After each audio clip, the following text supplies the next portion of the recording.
Już za 2 dni rozpocznie się Puchar Świata 2022-23, jednak niestety nie zobaczymy w nim całkiem licznej grupy zawodników, którzy postanowili zakończyć swoją sportową karierę przed jego rozpoczęciem. W dzisiejszym odcinku wymienimy sobie najbardziej znanych skoczków, których nie ujrzymy już w Pucharze Świata. Pierwszym i zdecydowanie najbardziej utytułowanym z nich jest Severin Freund. Reprezentant Niemiec zapowiedział zakończenie kariery tuż przed finałem zeszłego sezonu w Planicy, gdzie pożegnał się z kibicami skoków w wieku 33 lat. Do jego największych trofeów należą złoty medal Mistrzostw Świata z Falun z 2015 roku, złoty medal Mistrzostw Świata w lotach z Harachowa z 2014 oraz kryształowa kula za zwycięstwo w Pucharze Świata 2014-15. Severin Freund wygrał również w swojej karierze 22 konkursy Pucharu Świata i 53 razy stał na podium. Skoro zaczęliśmy od Freunda, to powinniśmy wspomnieć od razu o drugim Niemcu, który również odnosił sukcesy w podobnym czasie i również zdecydował się zakończyć karierę po sezonie 2021-22, a jest nim Richard Freitag. Podjął tę decyzję w stosunkowo młodym wieku 30 lat. Do jego największych sukcesów należą drugie miejsce w klasyfikacji Pucharu Świata za sezon 2017-18 oraz brązowy medal Mistrzostw Świata w lotach wywalczony w tym samym sezonie w Oberstdorfie.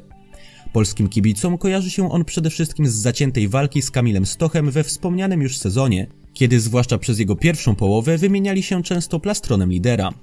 Freitag wygrał w swojej karierze 8 konkursów i 23 razy stał na podium.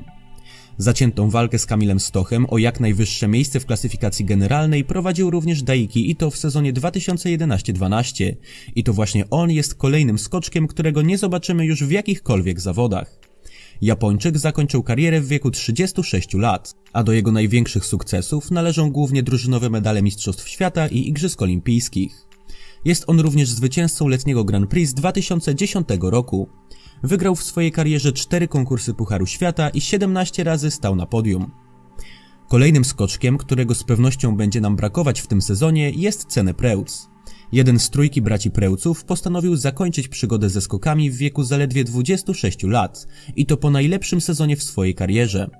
Największym sukcesem Słoweńca jest z pewnością srebrny medal olimpijski wywalczony w drużynie na igrzyskach w 2022 roku. W tym samym sezonie w Villingen wywalczył swoje jedyne podium w karierze, zajmując 3. miejsce.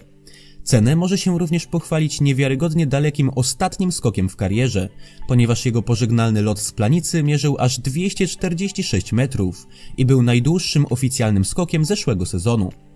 Jeśli chodzi o powody takiej niespodziewanej decyzji, Preutz stwierdził, że w skokach osiągnął już wystarczająco dużo i chce się teraz poświęcić edukacji.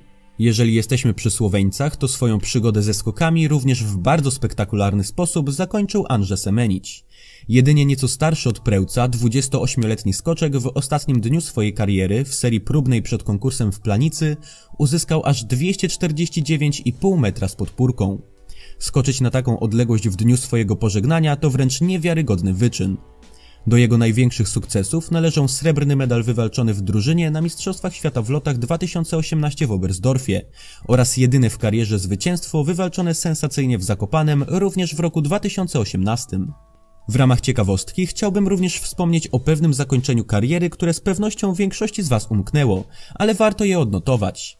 Po raz drugi ze skokami oficjalnie pożegnał się Thomas Diethard, zwycięzca turnieju 4 skoczni z sezonu 2013-14.